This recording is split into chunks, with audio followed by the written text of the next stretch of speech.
Welcome to Bare Earth Healing, the podcast where we explore the deeper layers of healing, authenticity, and the magic that lives beneath the surface of our everyday lives.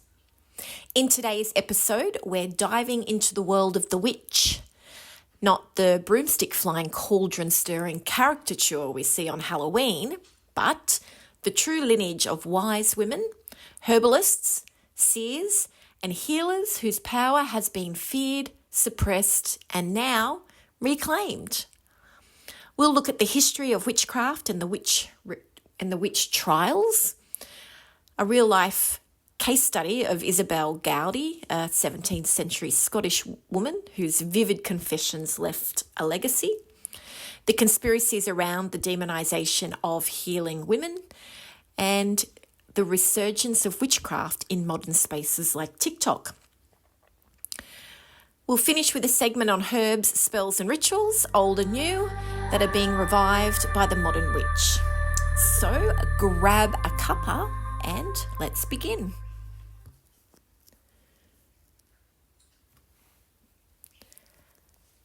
Hello, beautiful souls, and welcome back to Bare Earth Healing Podcast. I'm your host, Tam, and today we're diving deep into a powerful and timely topic that feels like it's pulsing through the collective right now: the witch wound and the rise of the modern mystic. This episode was inspired by the beautiful response to our earlier conversation around awakening, especially when your partner hasn't awakened yet. That one really resonated and it told me something.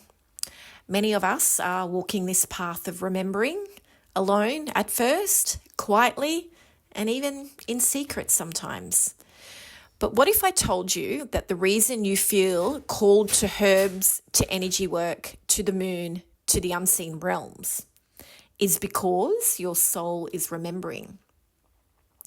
And what if part of your fear around being seen in that truth isn't just yours? Today we're going to explore what that means. Let's begin with the term witch wound. This idea speaks to a deep ancestral and collective trauma, like a psychic scar, carried particularly by women and those who walked the healer's path. It stems from generations of persecution, where those who practiced natural healing, midwifery, herbalism, divination, or simply lived outside the dominant social norms were labelled witches. During the European witch hunts, which spanned from the 15th to the 18th centuries, it's estimated that over 50,000 people were executed as witches. Some historians argue the number was much higher. Most were women, and they were often burned, drowned, tortured, or hanged based on little more than fear, gossip, or suspicion. In Salem, Massachusetts, in 1692, a fear-driven frenzy saw 20 people executed and over 200 accused. The accused were often healers, land-owning women, midwives, anyone who challenged the social and religious norms. These traumatic events sent a clear message. If you stand in your power, if you know things others don't, if you help others in unapproved ways, you are dangerous. That message has echoed down through generations, energetically imprinting us with fear around being seen, using our voice, or claiming our gifts. Fast forward to now, and we are seeing a global reawakening. Platforms like TikTok have become unlikely havens for modern mystics, with hashtags like #WitchTalk or #Herbalism or #Divine Feminine gaining millions of views. What we're seeing isn't just a trend, it's a remembering. Young people, especially women, are reclaiming their right to explore spirituality outside of traditional religion. They're making altars, working with lunar cycles, learning astrology, honouring their ancestors, making teas and casting spells. But not to manipulate, but to set the intention, to connect to nature, and to trust their inner wisdom. Some of it is aesthetic, yes, like crystals and candles and beautiful oracle decks. But underneath, there is something deeper stirring. A call back to the earth, a call back to sovereignty. Witch talk might look like a 16-year-old sharing a spell for protection, but on an energetic level, well, it's a declaration, simply saying, I will not be silenced anymore. So why is it rising now? Why are so many of us being called to the old ways, the intuitive path, the sacred work? Because quite simply, the earth is calling. Because systems are crumbling, and because the divine feminine is rising and asking us to restore the balance. And because many of us came back this lifetime with a mission to help others heal, but first we had to heal the witch wound within ourselves. The fear of being seen, the fear of doing it wrong, or the fear of being judged. And I feel this personally even now. I'm building bare earth healing, but I still get scared that it's too much or that I'm not enough. I have a space where I invite people to come for massage and healing work. And I do struggle with, what if nobody's going to show up? What if somebody does show up, but I don't know what I'm doing? What if I can't do it? But the pull is stronger than the fear, and it's about, I suppose, pushing through that. And maybe some of you are feeling that as well. So between the 1400s and the 1700s, tens of thousands of people, mostly women, were accused of witchcraft and executed across Europe and colonial America. And while history has tried to paint this as a religious purge, there's actually more to it. Most of the accused were midwives, herbalists, widows, landowners, or simply women who lived outside societal norms. They were healers, visionaries, or just inconvenient. The witch trials were, in many ways, a way to control bodies, land, knowledge, and power. They arose during a time when medicine was becoming professionalised and male-dominated. So anyone who held healing knowledge outside the new system automatically became a threat. Some historians argue that the suppression of witches helped pave way for the modern pharmaceutical industry.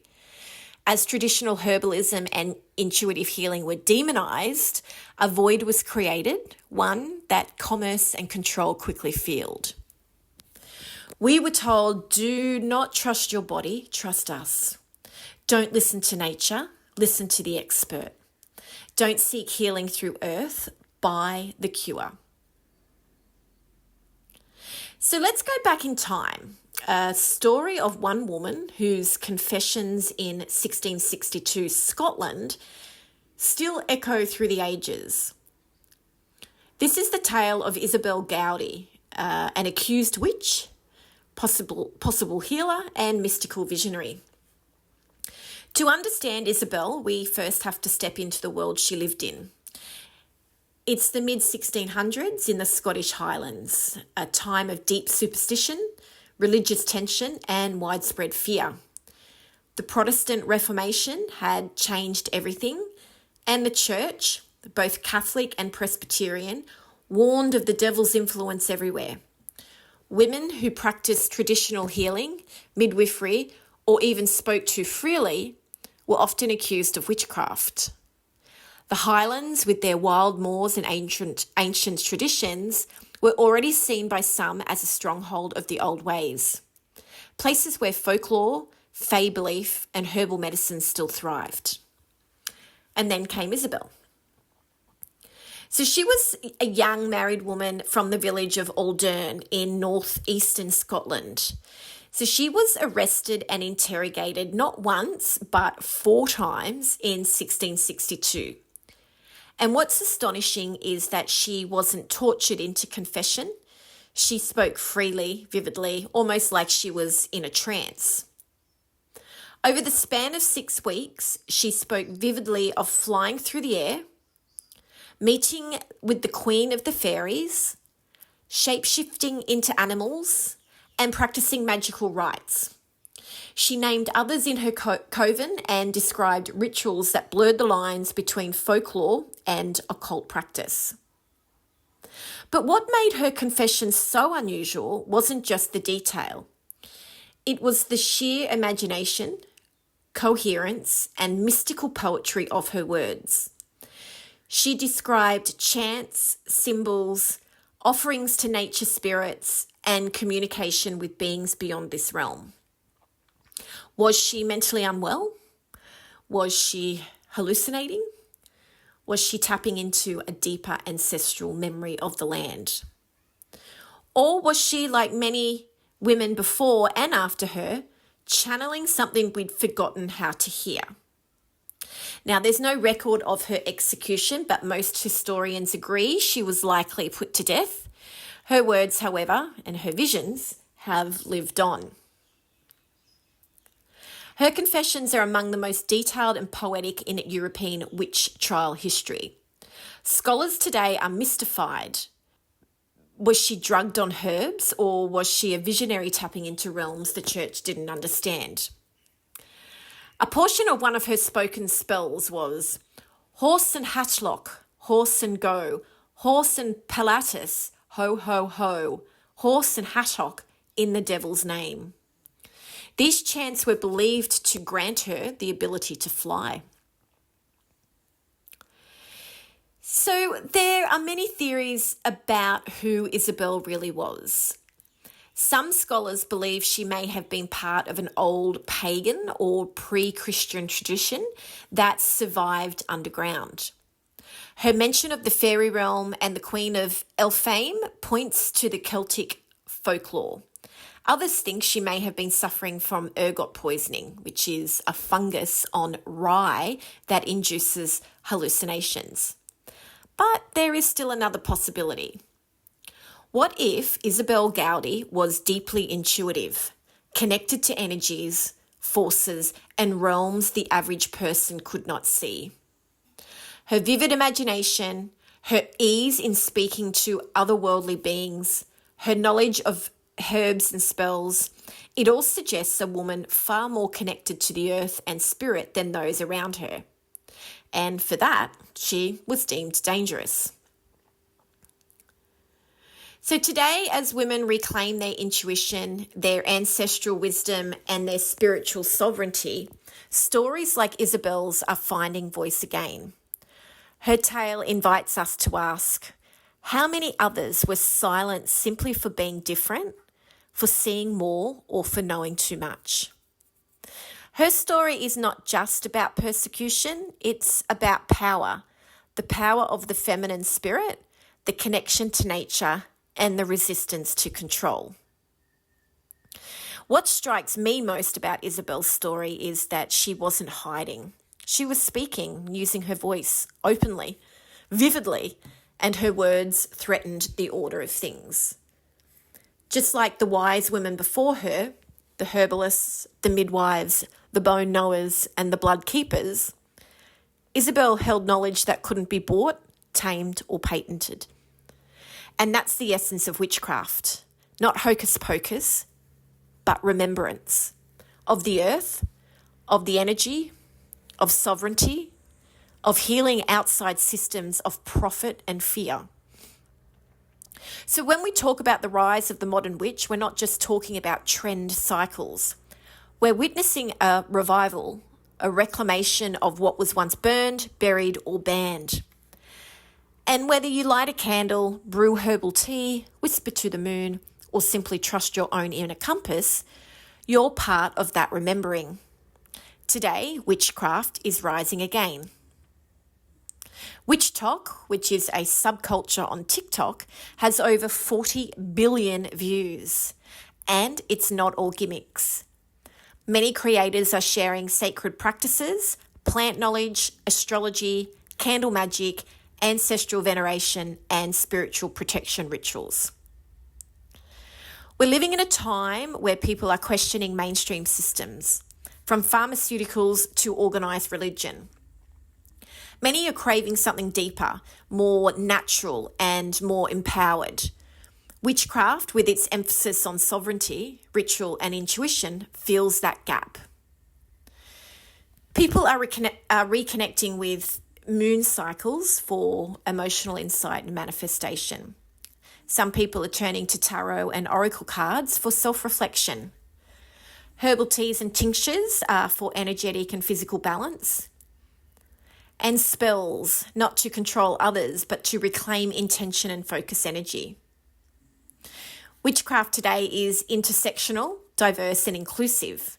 It's not about hexing your ex, it's about healing yourself. So let's explore some of the herbs and practices used in traditional witchcraft and how they're still being used today. Let's talk about mugwort. So it was used previously as a tool for divination and dream work. It believed to help open the third eye. Now it is still burned as incense or placed under pillows to induce vivid dreams. You can find mugwort at your herbal shops, health food stores, or you can actually grow your own. A mini ritual when using mugwort is you burn dried mugwort before meditation or while using tarot oracle to enhance your insight. Another herb was yarrow. So it was used to stop bleeding, ward off evil spells and support boundaries. It is now used as it's common in energetic clearing rituals, boundary setting and healing blends. You can infuse in oil for salves or make a protective tea blend. However, avoid using this during pregnancy. You can add yarrow to a bath with salt and lavender to cleanse your aura after a draining week. Another one is calendula.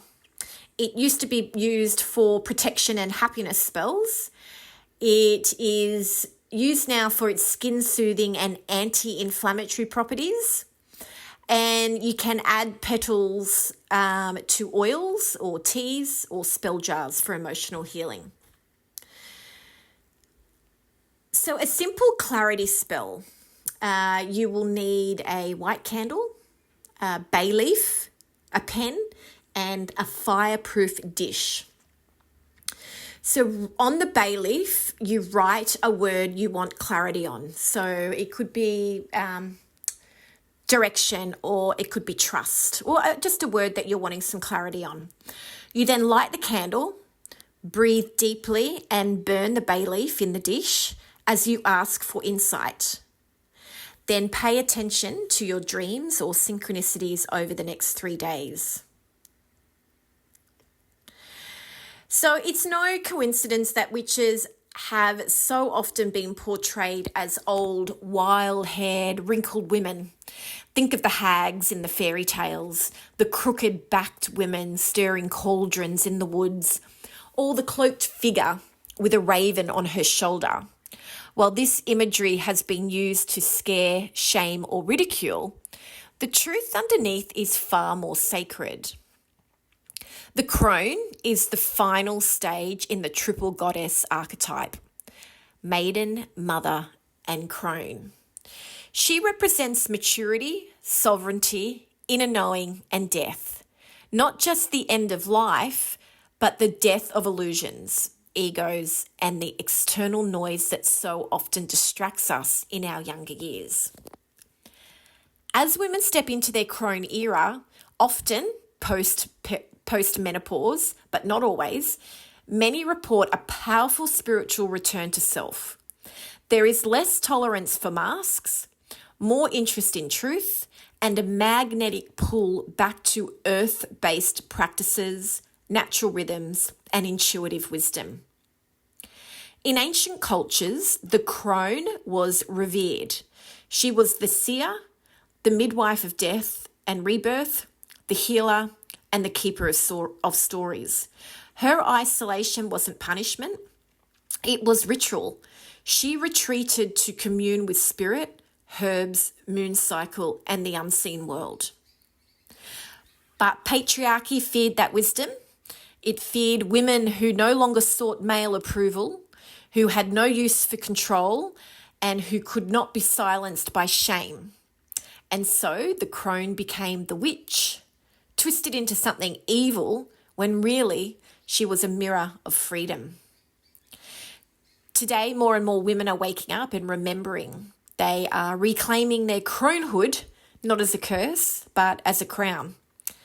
They are learning herbal medicine, crafting rituals, walking barefoot on the earth, and whispering to the wind like their grandmothers once did. And perhaps that's what scares society still. Women who need no permission to be powerful. So why don't we end today's episode with a simple spell inspired by Isobel, but reimagined through the lens of empowerment and clarity. You may light a candle, close your eyes, and speak this aloud. I call upon the wise ones before me to see clearly and walk freely. May doubt fall away like mist on the moor, and truth rise like the morning sun. I remember who I am. So it is. Thank you for joining me in this journey through history, through fire, through the forgotten stories of women like Isobel Gowdie, and into the quiet power of the crone. Whether you are just starting to remember your magic or you're deep in your crone era, walking barefoot with herbs in your pockets and stories in your bones, know this: you are not alone. This is the age of returning, of unlearning, of honouring the whispers of our grandmothers and the land beneath our feet. If this episode stirred something in you, a memory, a truth, or a flicker of something ancient, I'd love to hear from you. Come find me on Facebook at Bare Earth Healing, and let's keep the conversation going. And if you know someone who's reclaiming their wild, wise self, maybe an elder, a healer, or someone who's always felt a little other, please share this episode with them. Until next time, stay rooted, stay curious, and remember, what they once burned, we now rise from.